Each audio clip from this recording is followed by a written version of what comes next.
ver el tema Jesús, la historia, y la razón por la cual yo estoy predicando y enseñando en estos temas es porque necesitamos aprender, necesitamos afianzar nuestra fe en lo que ya es para nosotros una realidad. Hemos creído en Cristo y en Él estamos salvos, estamos seguros.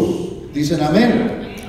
Ahora, no es lo mismo decir yo creo que soy un cristiano que decir yo soy un cristiano que creo. Parece un juego de palabras y lo es, pero tiene una gran verdad lo que dije de último. Mucha gente dice, yo creo que soy cristiano. ¿Por qué? Porque pues no le hago mal a nadie, de vez en cuando leo mi Biblia, voy a la iglesia Nueva Cosecha y estoy en comunicación con los hermanos. Cuando los veo les digo, amén, gloria a Dios, aleluya. Y pareciera como que esa fuera en sí la característica de un cristiano, pero no se puede decir lo mismo cuando uno dice yo soy un cristiano porque estoy siguiendo al Señor y porque he comprendido mi responsabilidad y mi obligación, y también soy un cristiano que mantengo la fe y sostengo lo que he recibido para mi salvación. Dicen amén. Amén. Así que por esa razón estoy en estos temas. Y yo quiero que usted tome en cuenta Mateo 14:14. Mire qué fácil los números de esta porción para leer, que dice, y saliendo Jesús vio un gran gentío y tuvo compasión de ellas o de ellos y sanó a los que de ellos había enfermos. Eso es lo que dice en Mateo 14:14. Y es que quiero decirles que Jesús dejó huellas imborrables en la historia de la humanidad. No habría un antes y un después de la historia si no hubiera aparecido Jesús, el Hijo de Dios, en medio de la humanidad. Porque Él es el principio y Él es el final. Y no se puede decir que Jesús es parte de la historia o que Él hizo una historia. Por eso estoy diciendo, Jesús es la historia que ha cambiado el curso de todos los seres humanos. Porque sin Él no habría esperanza, ni tampoco habría promesa de eternidad. Así que desde su nacimiento hasta que lo vieron resucitado y lo vieron ascender en gloria, Jesús dejó marcadas las huellas indelebles de una vida pura, santa, íntegra, sin mancha y sobre todo una vida ejemplar. Porque de eso vamos a hablar, porque Jesús es la historia. Amén. Amén. Yo sé que hay muchos héroes, muchas leyendas, y los rostros de esas personas, sus obras, quedan en alguna forma latente en la sociedad.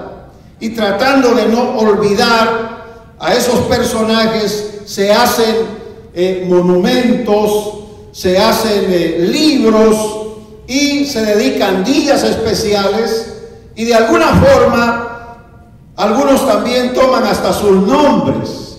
Se le ponen nombres a las avenidas y a algunos lugares, algunas ciudades pequeñas, tratando de recordar a aquellas personas. Pero oiga, de Jesús, aunque no se tenga un autorretrato, ya ve que la gente ha hecho afiches, tarjetas, calcomanías, crucifijos, postales, figurines, cuánta cosa puede hacer el ser humano. Y yo sé, y es muy claro para mí, que esto no es nada más que un invento con ciertos intereses de ganancias propias, ¿verdad?, para aquellos que lo han hecho. Pero, sin embargo, yo puedo decir que Jesús es más que un ícono, que una figura, más que nada más un personaje que apareció en la historia. Repito, Jesús es la historia. Amén. Y muchas de las frases de Jesús aún se repiten por las personas. ¿Cuánta gente no dice, más bueno es dar que recibir? ¿Quién lo dijo? Jesús. El que a hierro mata, a hierro muere. Lo dijo Jesús. Oh, bienaventurados los pobres, así oí que dice en algún lugar la Biblia, dice, sí, ahí está escrito. Y casi la mayoría de los dichos por el Señor, la gente los recuerda y la gente los repite, por la sencilla razón de que, aunque la gente no lo haya leído ni se haya propuesto memorizarlo, la gente lo tiene presente. Es más, usted menciona lugares en donde quizá nunca vaya a ir, tal vez nunca vaya a pisar esas calles y nunca vaya a ver el árbol sicómoro, ¿verdad? O aquel lugar de Getsemaní donde habían muchos olivares. Pero usted ya conoce por la historia esos lugares donde Jesús caminó: Betsaida, Belén, el tanque de Betesda, el pozo que estaba en la frontera de los samaritanos con Israel, etc. ¿Por qué? Porque la Biblia nos habla de todo eso. Ahora yo quiero que usted note que el ejemplo de Jesús en su dedicación, de acuerdo a lo que hemos leído en esta porción de Mateo 14:14, nos enseña no solamente la relación social, sino también su entrega al ministerio para manifestar su compasión a la gente. La gente le seguía como nunca habían seguido a otro personaje en esos tiempos. Tanto que obviamente entró temor en el palacio del rey. Obviamente los que manejaban la tradición y la religión judaica también sintieron que les movieron la silla. De alguna manera se sintieron algunos asustados. ¿Quién será ese personaje? ¿De dónde surgió? ¿De dónde salió? Empezaron a enviar espías para averiguar quién era, si era verdad lo que hacía. Llevaban preguntas ya preparadas con el fin de hacerlo caer, pero sus enseñanzas, sin embargo, dejaban a la gente de alguna manera pasmada, por decirlo así, porque se admiraban de su doctrina, porque Jesús enseñaba cosas que no habían oído en años de los labios de los líderes religiosos.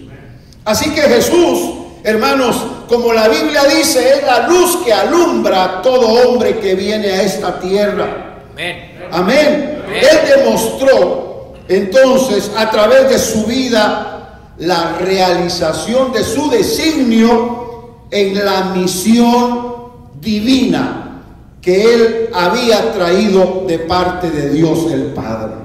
¿Cuál era esa misión? Salvar a la humanidad, traer el mensaje del reino, predicar que el reino de los cielos se había acercado, que creyeran en el Evangelio. Y la gente oía eso, todo se ajustaba a las profecías, y no había duda de que había impactado el corazón y el alma de aquellos que se convirtieron en sus discípulos, porque estaban cerca de él todo el tiempo.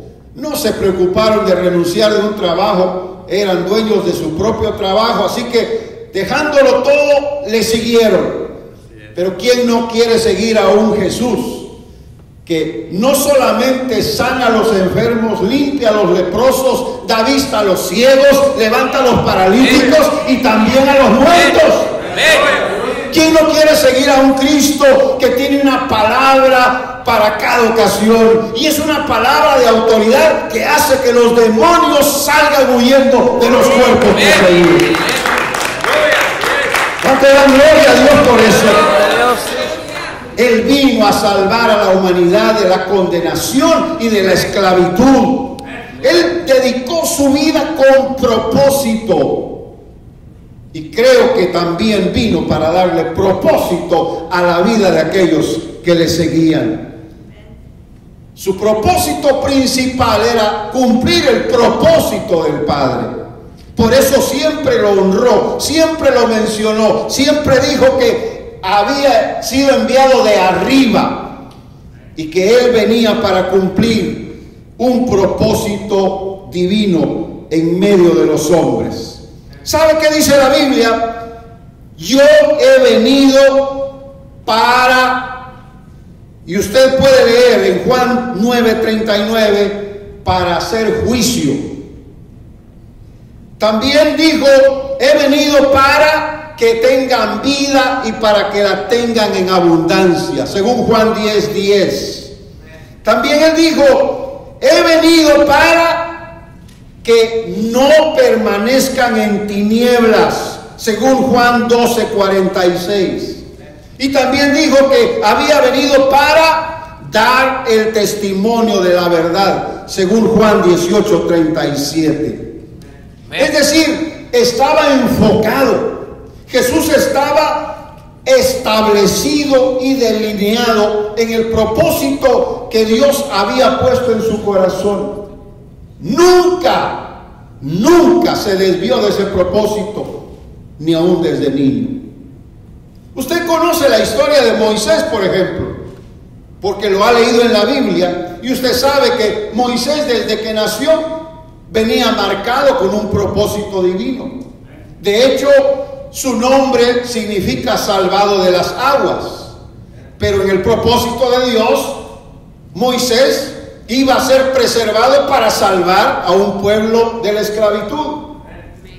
Pero resulta que ese Moisés fue puesto en peligro porque le iban a quitar la vida sin tener ningún mal, porque apenas era un niño, ni siquiera había cumplido el año, creo yo, porque lo pusieron en una cesta y lo lanzaron sobre el río Nilo para que las corrientes se lo llevaran y así salvara su vida.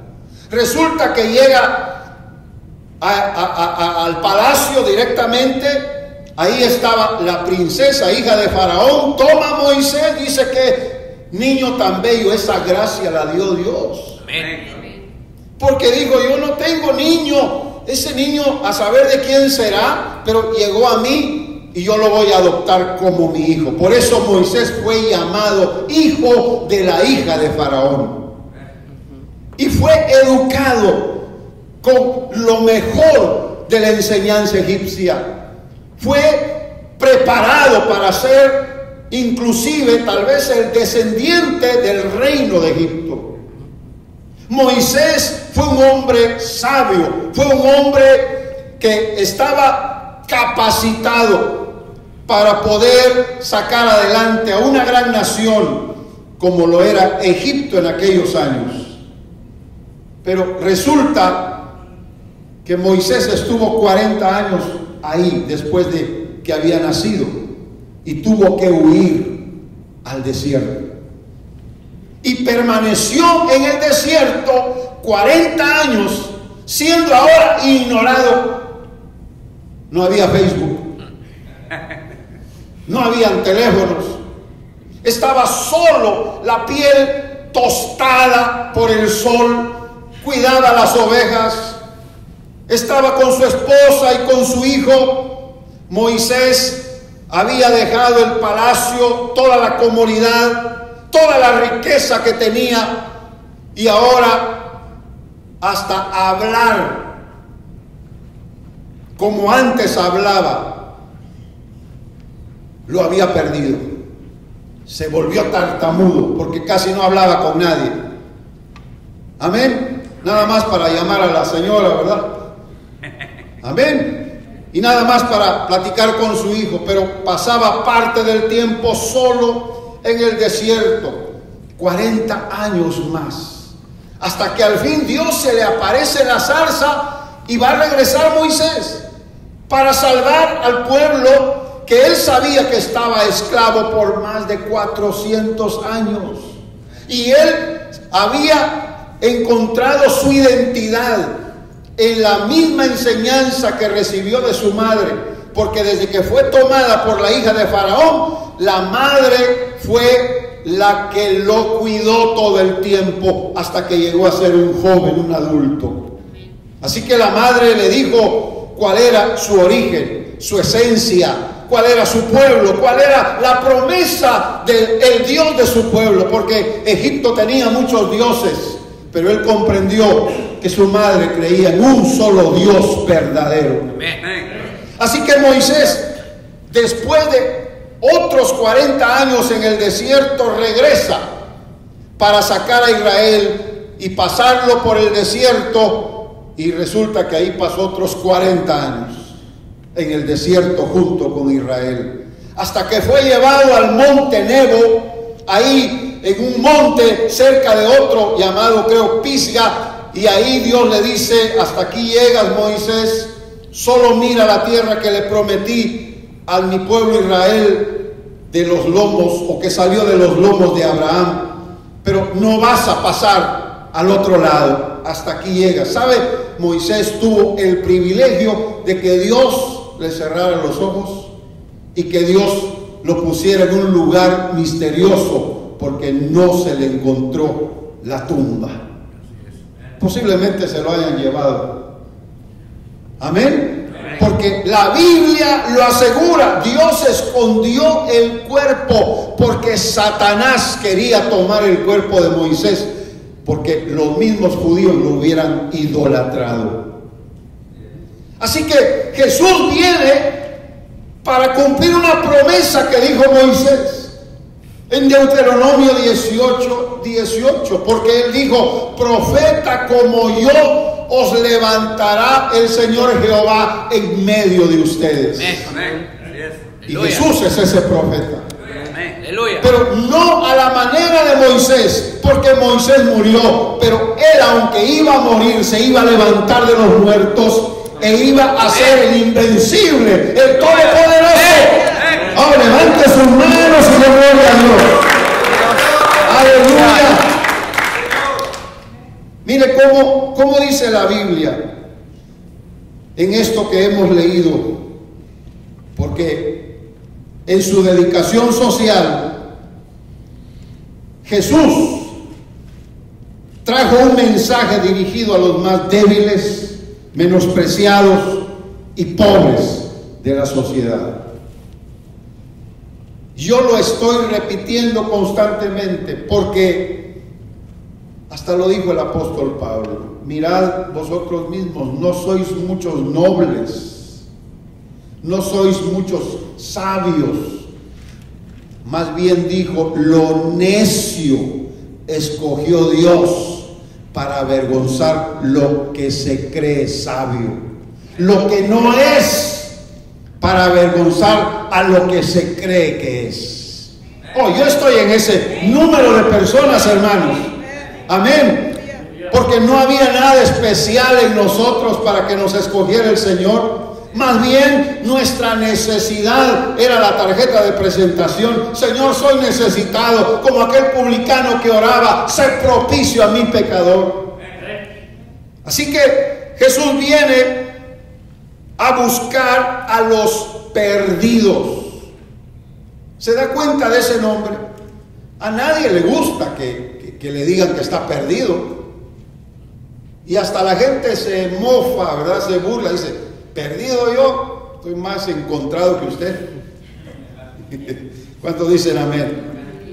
Porque no lo pueden creer, no lo pueden notar en su propia vida, porque esa es una palabra un poco fuerte. Amén. perdido. No es lo mismo cuando alguien dice, tengo una mujer perdida, ¿verdad? O que uno diga, tengo un hijo perdido. Pero no porque no se le encuentre, sino porque está desviado de la vida, de su razón de vivir, está desviado de su propósito. Así hay mucha gente, solo sabe trabajar, comer y dormir, pero no hay propósito. Ya tengo hijos, y no dice gracias a Dios que tengo hijos. A veces hasta maldice por tener hijos. Hay ciertas cosas que no las aprecia porque está perdido, no tiene propósito. Y claro, no todos son así.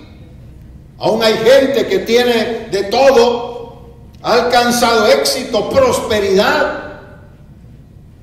Bien pudieran ellos, hermanos, hacer una propia organización de ayuda a los más necesitados, porque tienen tanto, sin embargo, por tener tanto ni dormir pueden. E inclusive nosotros sabemos que mucha gente no puede entregarse al Evangelio como aquel joven rico, porque aman más sus posesiones que su propia necesidad de salvación.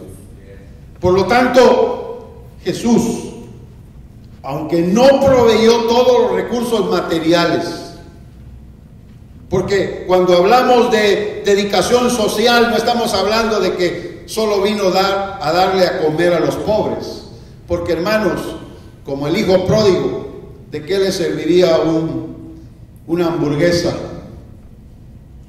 si estaba perdido?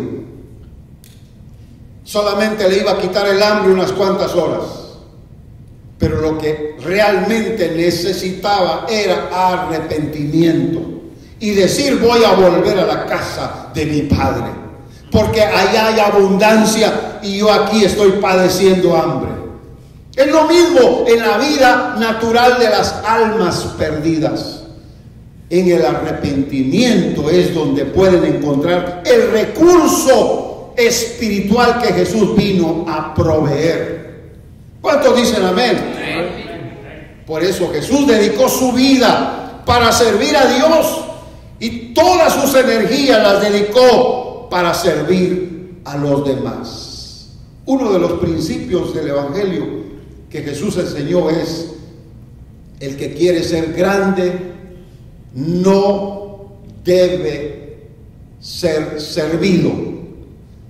Si quiere ser grande, debe servir. Esa es la medida que da el Evangelio. Si usted no sirve, no sirve. Pero si usted quiere servir, entonces empiece a servir. Y será grande en los cielos, como dijo Jesús. Y Él vino a ser ese ejemplo. Amén. Él vino a enseñar, por eso dice Hechos 10:38, hablando de la vida de Jesús de Nazaret, cómo le ungió Dios de Espíritu Santo y de potencia, el cual anduvo haciendo bienes y sanando a todos los oprimidos del diablo, porque Dios era con él. ¿Se da cuenta? Anduvo haciendo bienes. Todo lo que Jesús hacía era el bien. ¿Por qué lo odiaron? ¿Por qué lo aborrecían? ¿Por qué lo perseguían y lo querían matar? Si Jesús no estaba sino buscando el beneficio de la gente más necesitada, cosa que no hacían los religiosos.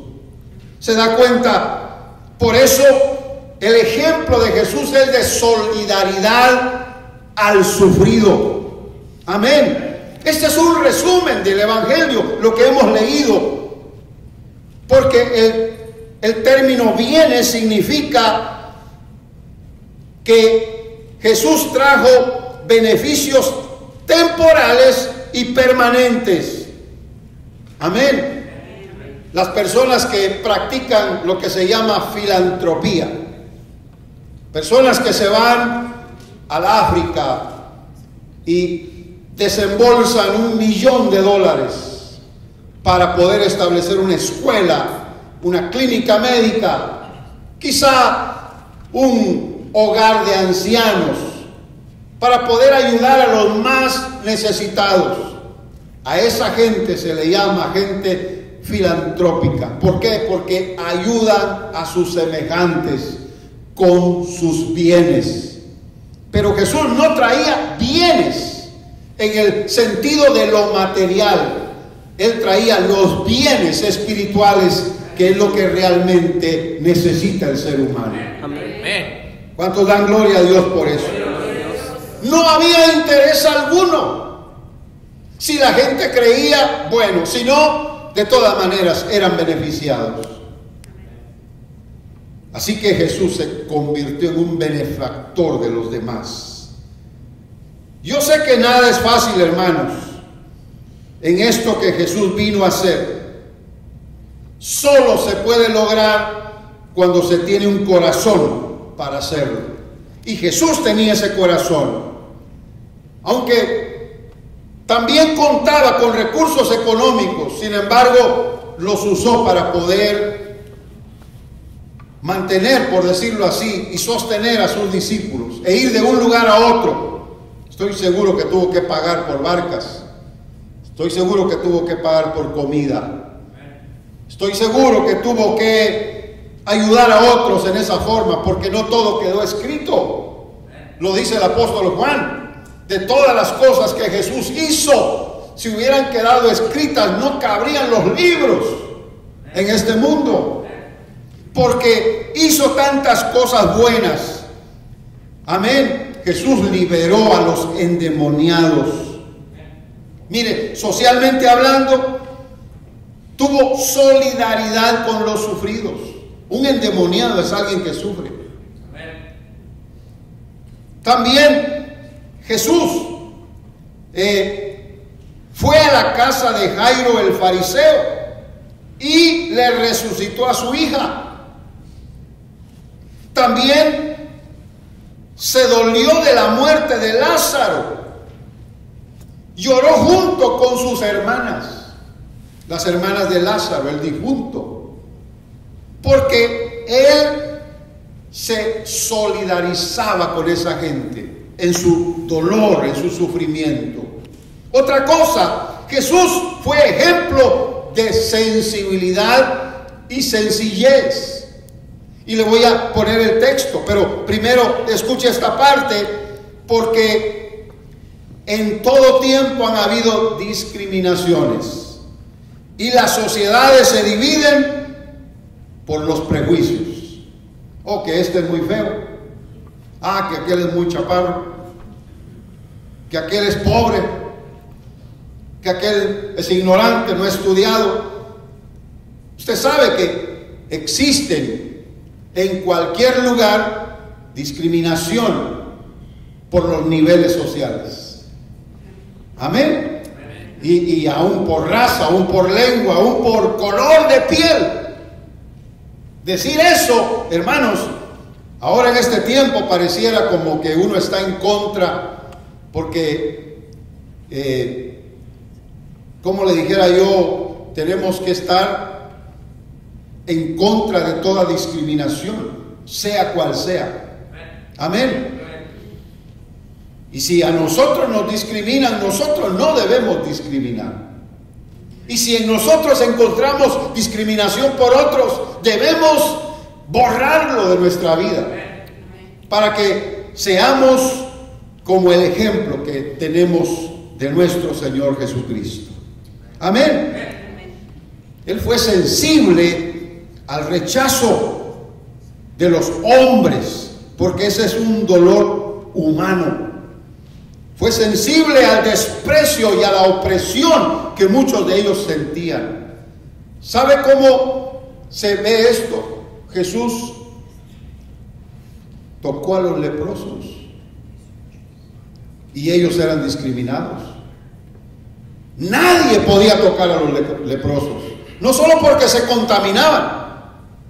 Ya se dio cuenta cómo en estos días de el coronavirus. Se dio el caso en un país que porque una persona se enfermó y luego contagió a toda su familia, ¿sabe qué hicieron los vecinos? Fueron a quemar la casa. Eso ha sucedido porque la gente, hermanos amados, discrimina de alguna manera. Piensan que de esa forma ellos se van a librar de ciertos peligros.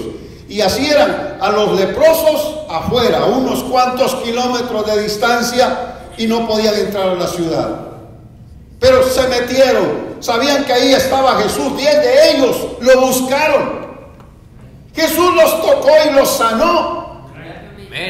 Y resulta que 9 se fueron gritando contentos y se les olvidó dar gracias.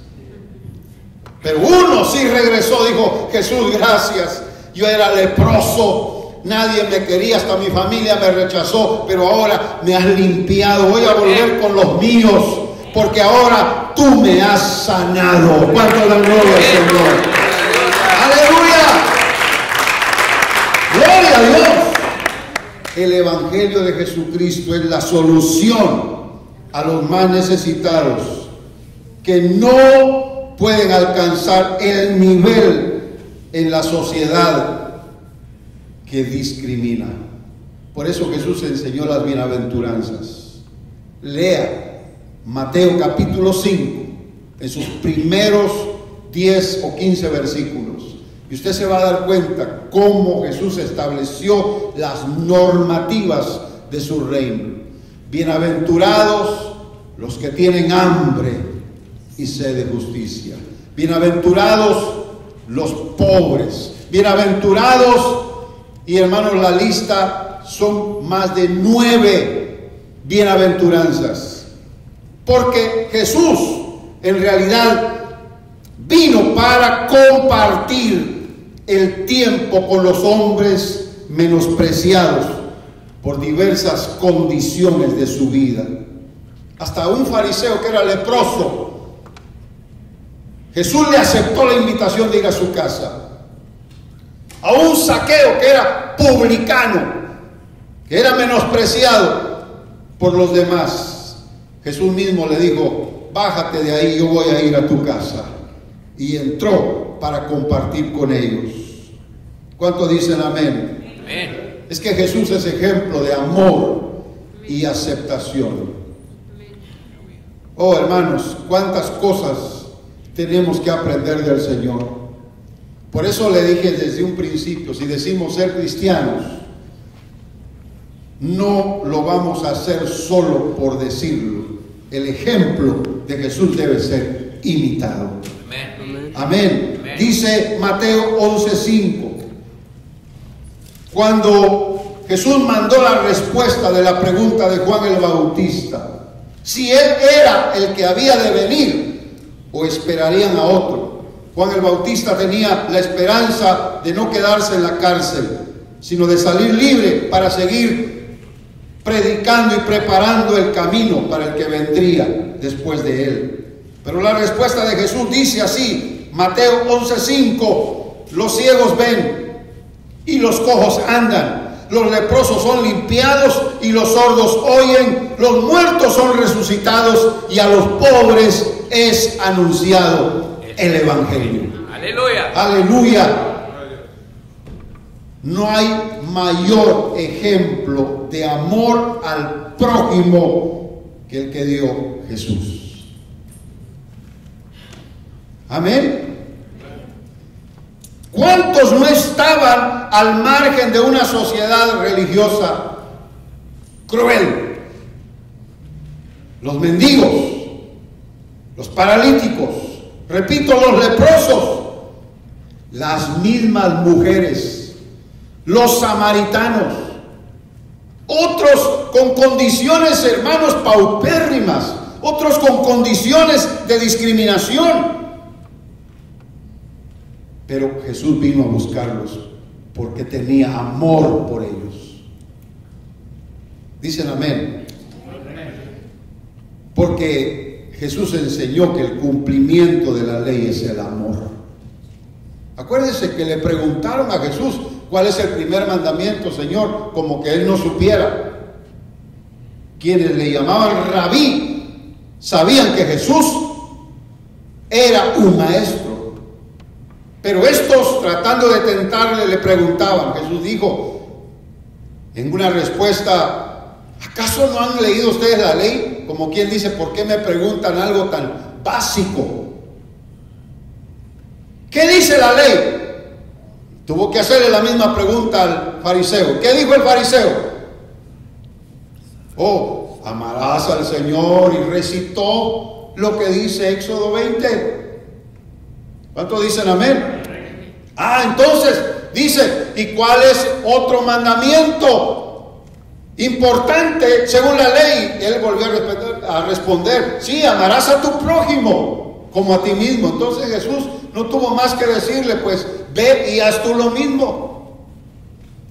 Porque en realidad, hermanos, ninguna otra condición humana, por muy elevada que parezca, podrá sustituir el amor que nosotros manifestemos a los más cercanos.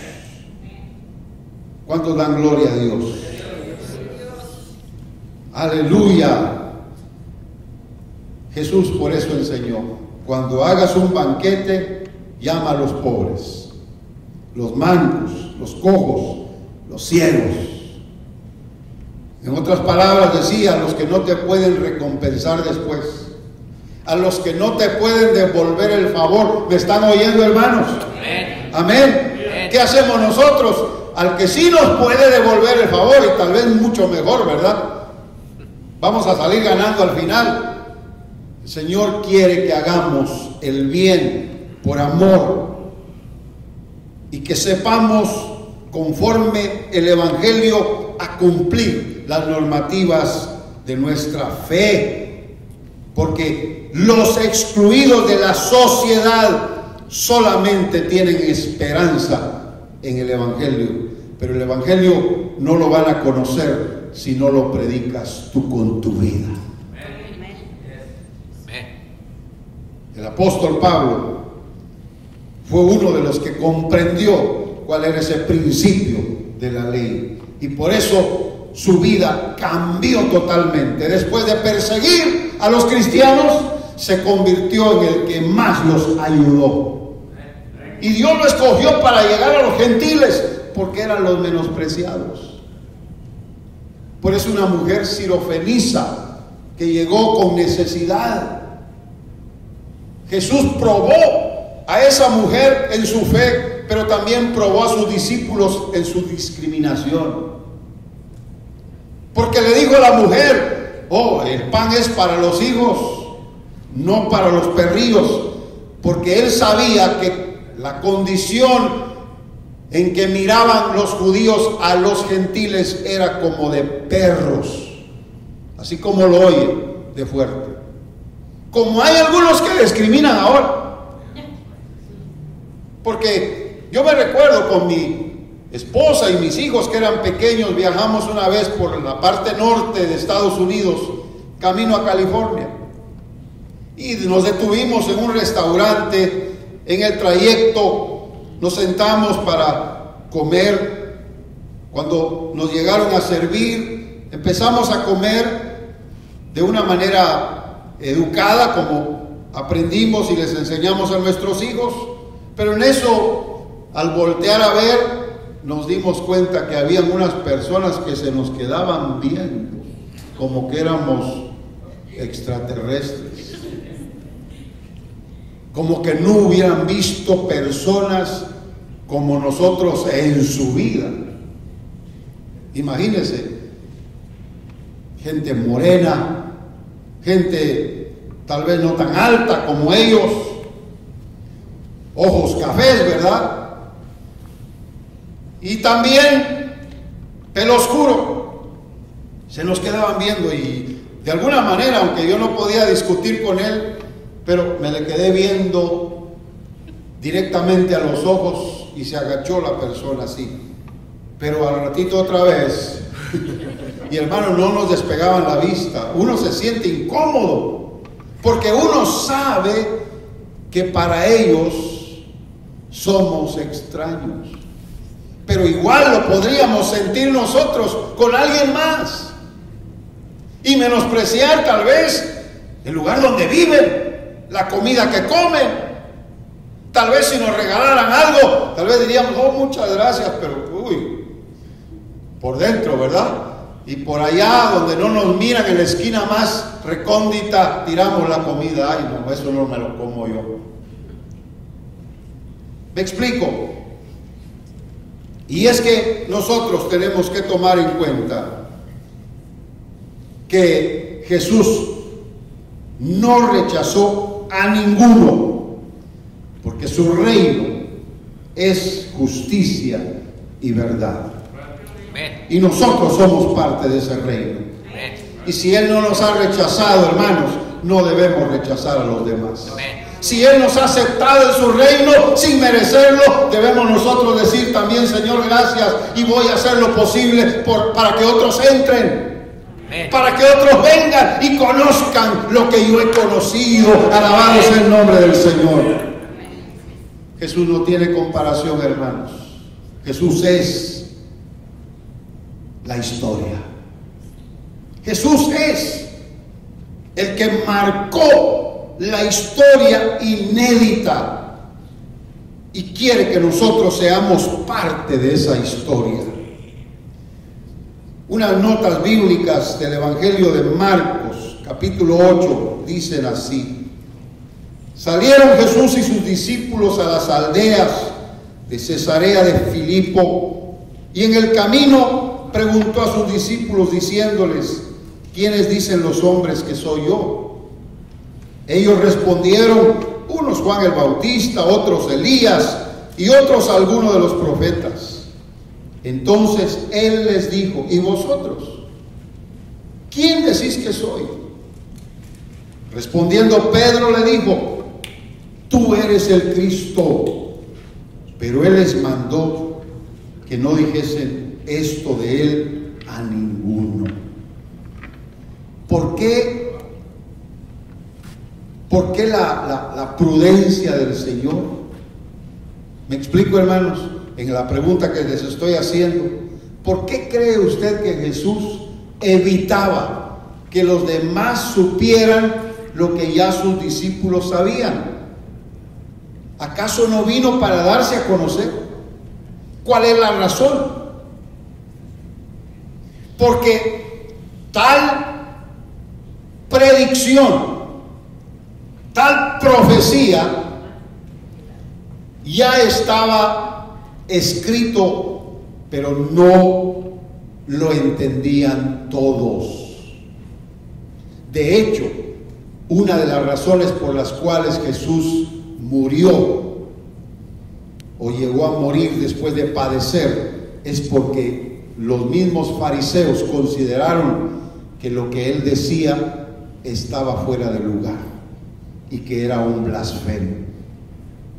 Así que decir que Él era el Cristo, el Hijo del Dios viviente, no era una confesión para cualquiera. ¿Cuántos dicen amén?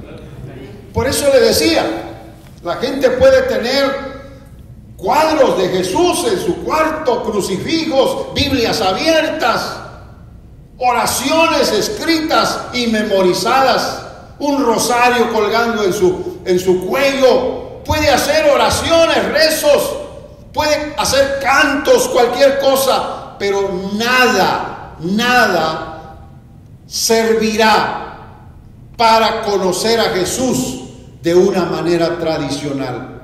Solamente se le conoce a Jesús por la revelación del Espíritu Santo. Amén.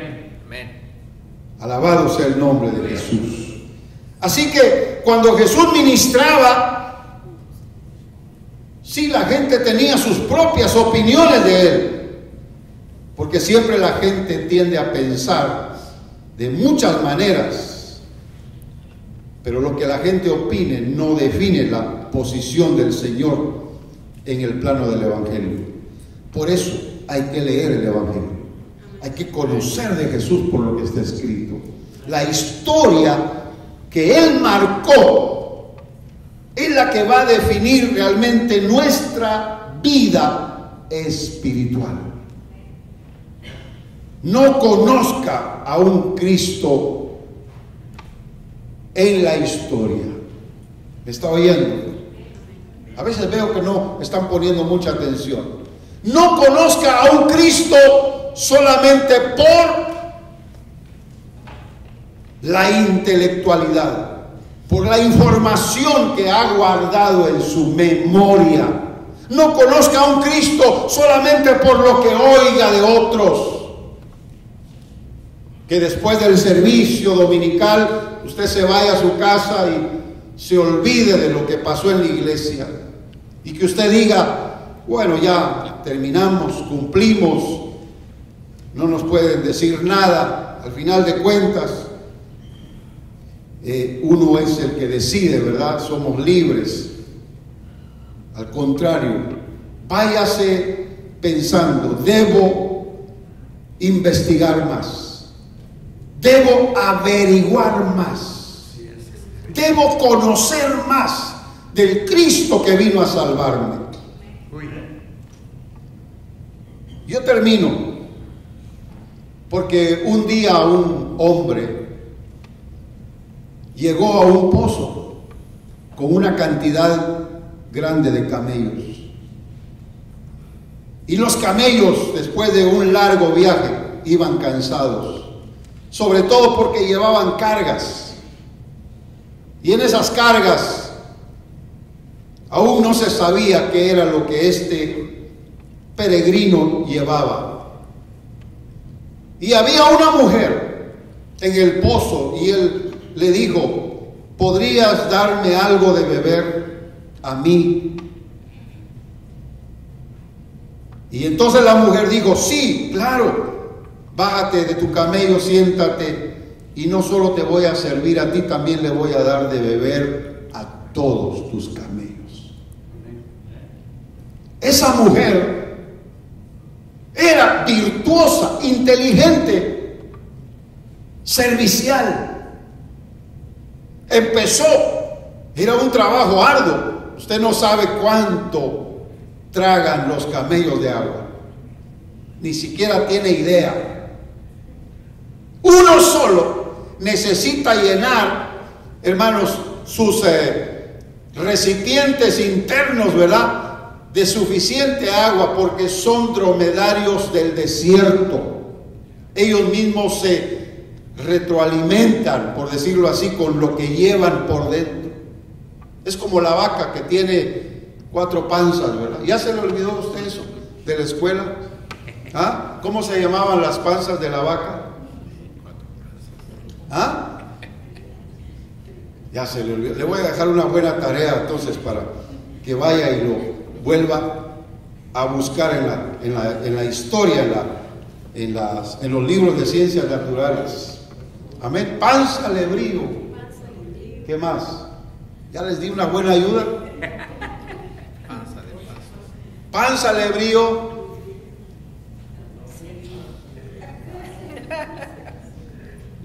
Fíjense que se las voy a descontar. Les voy a dejar una nada más. La última es cuajar. Así que las vacas comen y no dejan de masticar, porque tienen que pasar de un lugar lo que están tragando a la otra panza, hasta que al final obviamente eso es deshecho completamente y es lo que alimenta la vida de estos animales, como cualquier otro, los búfalos, bisontes, que andan siempre comiendo hierba durante todo el día. Imagínense cuánto pesan uno de esos animales y cuán grandes son sus estómagos. Tienen que tragar mucho, ¿verdad? Así que los camellos necesitaban mucha agua. Y viene este criado y dice, ¿podría yo quedarme en tu casa? Y ella dijo, claro que sí, hay suficiente lugar para ti y comida y también para tus camellos. Wow, dice ese hombre, yo le había pedido a Dios que me ayudara a conseguir esa mujer, porque su amo, su señor, de quien era criado, le había mandado a decir, busca a esa mujer para mi hijo. Pero no lo busques en Canaán, sino ve a la tierra de mis ascendientes, de mis padres, que ahí la vas a encontrar. Y así lo hizo. Y nunca se imaginó que la iba a encontrar de inmediato al llegar a ese lugar. Así que llegó a la casa, pero ya le había dado parte de lo que él llevaba en la carga de los camellos. Le había dado pendientes, brazaletes, collares. Así que cuando Rebeca llega a la casa, ¿y de dónde? ¿Fuiste al mall? No había mall, ¿verdad? ¿Cómo compraste? ¿Usaste la tarjeta de crédito? Tampoco. Pero se quedaron admiradas las familias de Rebeca, porque ven que lleva eso y dicen, empiezan a atender al hombre porque dicen, ¿cuántos camellos, cuánta carga? De seguro hay para todos. Otros intereses, ¿verdad? Movieron a la ayuda, pero hermanos, el criado se quedó. A lo que voy es que para que supieran el propósito de ese hombre al llegar a la casa de Rebeca, era para que ella se convirtiera en la prometida y futura esposa del amo que él tenía, que era rico, próspero. Amén. Así que Rebeca obviamente dice, pues me voy a enterar de qué o cuál es tu misión, para qué has venido. Y cuando ya se entera, porque los padres dijeron, te la puedes llevar, pero todavía no, tenemos que ver a ver cuánto traes ahí. Danos un tiempo, no, digo, tiene que ser ya, porque vengo con una misión de tiempo limitado. Tiene que irse conmigo, porque ya es el tiempo para que ella se vaya y sea la esposa del hijo de mi amo. Así que empieza entonces una jornada, pero Rebeca, hermanos, en todo ese trayecto del camino, ¿usted cree que iba diciendo, quién será? Peor si es feo, peor si no sabe ni hablar, a lo mejor es aburrido, a lo mejor ni dientes tiene, qué sé yo, cualquier defecto pudo haberse imaginado. No era una mujer interesada, era una mujer con modales, era una mujer con buena educación, con buenos principios. Así que ella, por la fe, va camino al encuentro del que será su esposo. Pero durante el camino, yo estoy seguro que le pregunta, ¿cómo es él? Y no es la canción, ¿cómo es él? Cuéntame, ¿por qué es el heredero? ¿Cuánto tiene tu amo que te ha mandado con toda esta carga? Hermanos, ella se fue enamorando del que no podían ver sus ojos. Pero ya era una realidad. Su esposo existía y pronto lo iba a ver y pronto se iba a casar con él. Y pronto iba a disfrutar de toda la herencia que le había dejado su padre. Así es. Rebeca llegó al encuentro de su amado, pero llegó conociéndole con anticipación. Por eso yo estoy diciéndole a usted la historia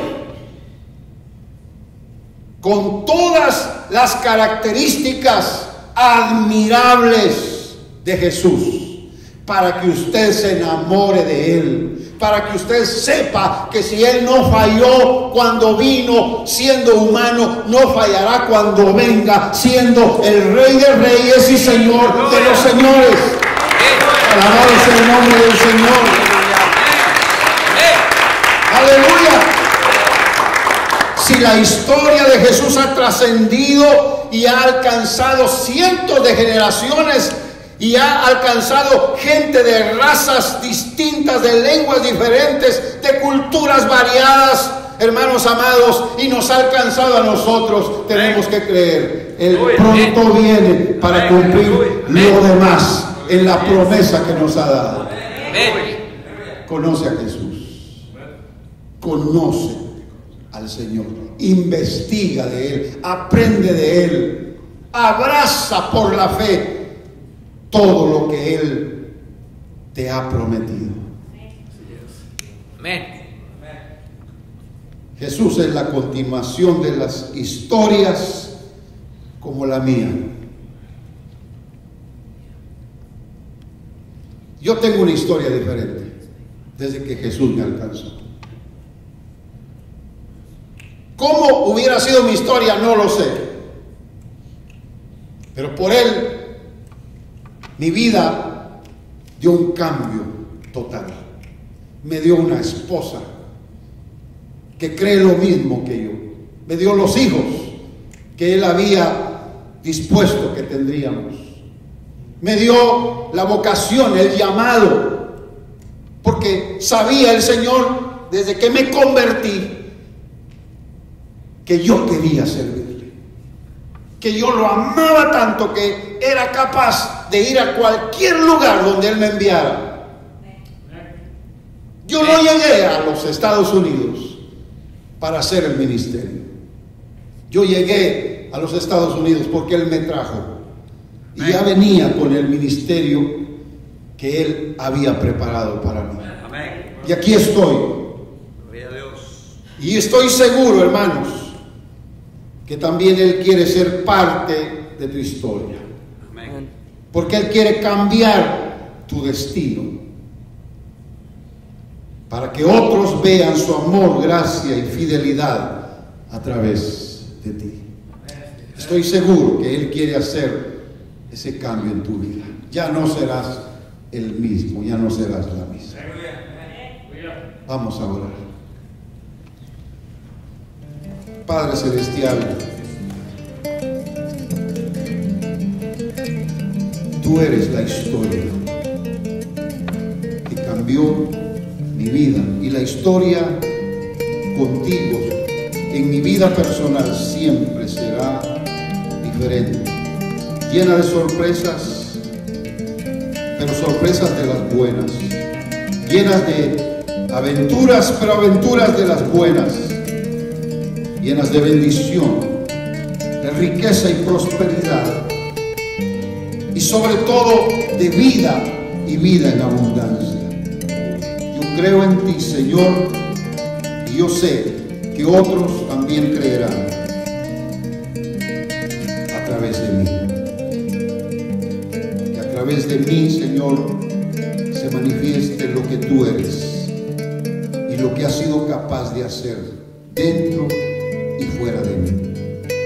Pido que esta palabra pueda llegar al corazón de los más necesitados. Que tu evangelio traiga gloria, honra y alabanza a tu nombre hoy y siempre.